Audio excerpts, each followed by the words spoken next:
What's up, everybody? Welcome to another episode of Rides to Work. This one we're going to talk about hospital mishaps. Stuff that's happened to me in the hospital. Other than the ripped one that you've already probably watched. If you haven't, check it out. Stuff happens. It's no good. The first hospital mishap I'm going to tell you guys about.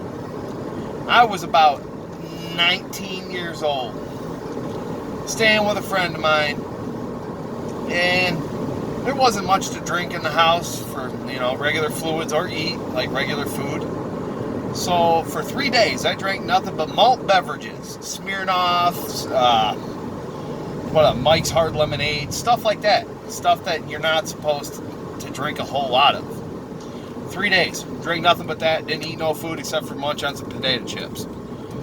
Well, the third day, my stomach felt a little rumbly. So I went to the bathroom, and to do what you gotta do when the rumbling in your tumbly starts. And nothing but blood came out.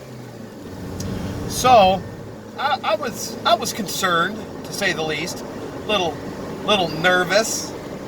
So I went over, and I next door, because my girlfriend at the time lived next door. And I'm like, look, I need someone to take me to the hospital.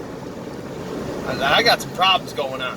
Yeah, she goes, what? I said, I'm bleeding. I'm bleeding out my butt, like from the inside. I just pooped nothing but blood. It's no good.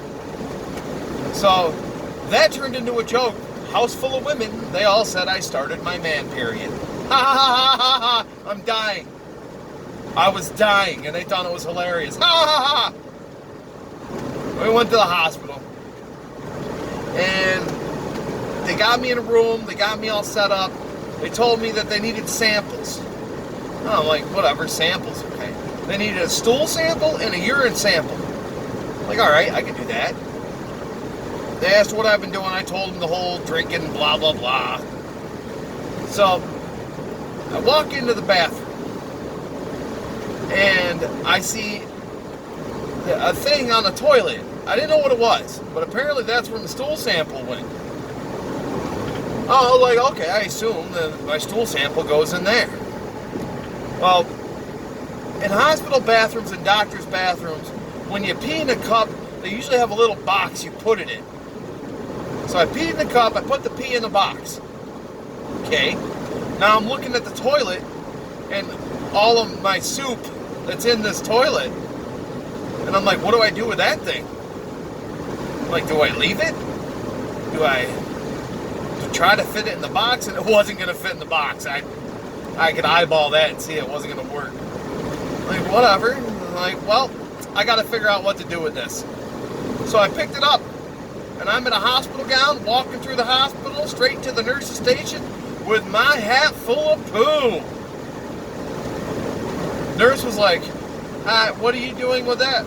And then she seen what was in that, and I'm like, I just need to know where to leave this. She goes, she's like, you leave that in the toilet.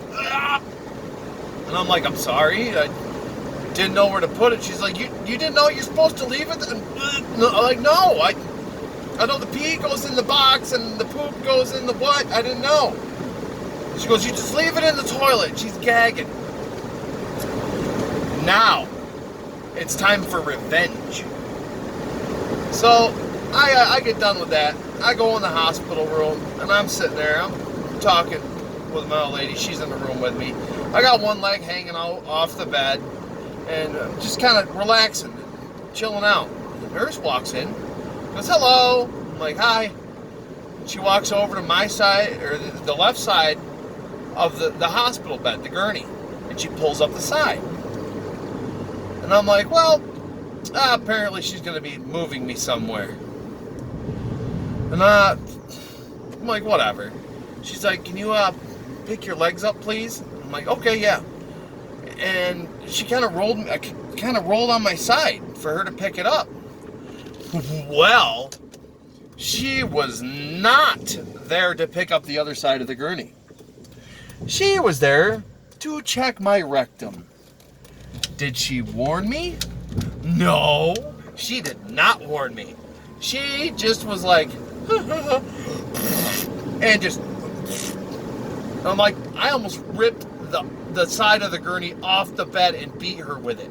Now, mind you, she asked my wife to leave the room before this. I didn't know, I thought, like I said, I thought we were moving.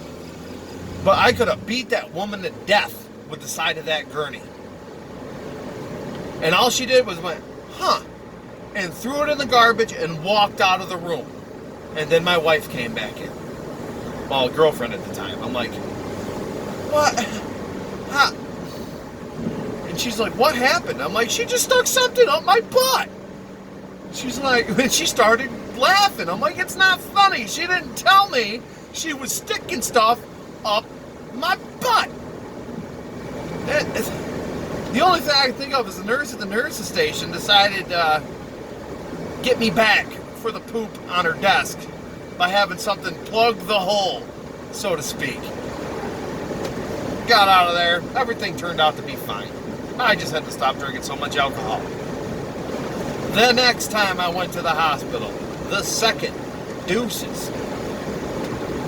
I have an issue with hemorrhoidos. I'm a big guy. It happens. I sit on anything like concrete or whatever without a cushion, my asshole will swell up. It's not fun, but it happens. Whatever. I'm at work and it pops up. A hemorrhoido. And then it bursts. Ooh.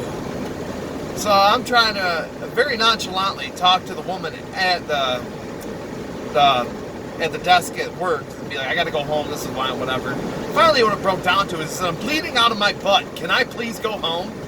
And she was like, oh my God, yeah, you can go. Went home, washed up as best as you can to go to the hospital for a bloody butt. Took a shower, whatever. Packed it with toilet paper nice and neat so I didn't bleed through my pants. Got in there, explained to them what's going on. Now, these girls must have been, one was a nurse and one must have been training for the college. Two younger girls, decent looking girls, like hello nurse girls. And they're the ones that are going to be working on me. The big 300-pound guy with the bleeding arse. So, they told me to get on the bed. And the only thing I can think of is her old man must have tried it, the butt sex with her at some point. And she did not like it. Because anything that I think he would say to her, she said to me.